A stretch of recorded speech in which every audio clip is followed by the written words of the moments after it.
A new project's underway looking to help all of us stay in our own homes, or at least our local neighbourhood as we get older.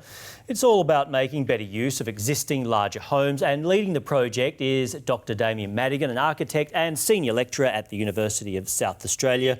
Dr. Madigan, firstly, just tell us, what is the aim of the housing project you're working on at the moment? Well, the project is called Cohousing for Ageing Well. And cohousing is a concept that's pretty well known overseas in places like Denmark and the United States, where it's been around for a couple of decades, but less known here in Australia. And cohousing is a model where people retain their own individual self-contained homes, but perhaps arranged in a cluster arrangement where there might be a common house where they can share certain things like a guest bedroom, a larger kitchen, dining area, so they can come together with others when they want to, but have their own privacy in their own house when they need that. We're looking at a project here with local councils where we can try and get a co-housing model suitable for older people in the existing suburbs of Adelaide, reusing existing houses. Yeah. What exact areas of Adelaide are you looking at, and why? The project is funded by the Office for Ageing Well, which is part of SA Health, and it's using their community housing grant scheme, which is open to local councils.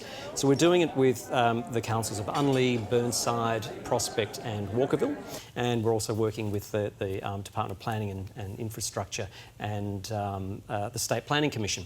And so we're looking at those four council areas being inner Adelaide councils that have a large proportion of people who are over 65, and also a lot of housing stock that is, I guess, at risk at times of being knocked over and replaced with more large houses, lots of 3-bedroom houses, not so much smaller 1- and 2-bedroom houses to give people some housing choice.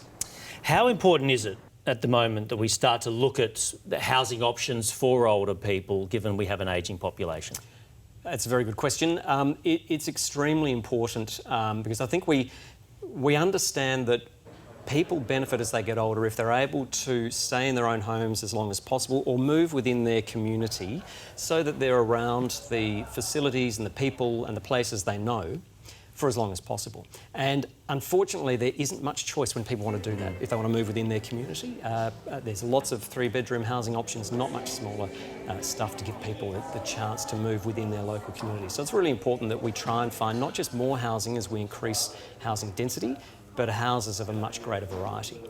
Now, the project, I understand, it's not about developers moving in, as you say, and knocking down houses. This is about making better use of current houses for older people. Right.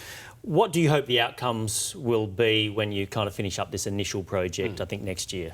Yeah, so by the time we finish in the middle of next year, we're hoping to have 4 really clear design schemes that we can look at and say, well, what are if we want to proceed with this type of housing, what are the planning mechanisms that we currently have in place that might allow it? What needs to change in the planning system to allow this type of housing to occur?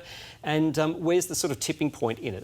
Is there a certain allotment size where it's just too small to try and do this sort of thing? And is there a sort of sweet spot, a Goldilocks zone, where this is the perfect type of house type in this particular location, where this sort of housing would be really good if it was encouraged? All right, Dr. Damian Madigan from UniSA. It does sound like a great project for people who are a bit older and also have parents who are getting older. So thanks so much. Yeah, that's right. Thanks for having me.